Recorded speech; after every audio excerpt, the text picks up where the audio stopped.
Who is Devin? Why are people here Devin? How to work Devin?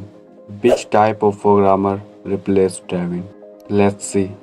I am describe all of things watching this video. Who is Devin? Devin is first AI software engineer. Launch is cognitive AI. Why are people fear Devin? People is fear Devin replace software engineer, but not true. How to work Devin? Devin is work, give problem, solve solution with code, not code, and debugging the code and solve this error automatic. Watch this video, all of understand. I'm Scott from Cognition AI, and today I'm really excited to introduce you to Devin, the first AI software engineer. Which type of programmer replaced Devin?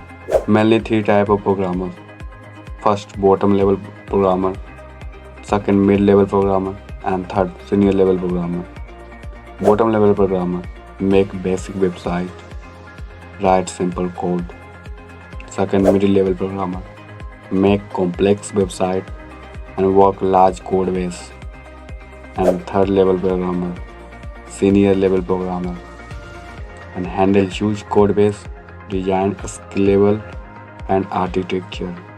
Two type of programmer replace Devin very easily, bottom level and mid level.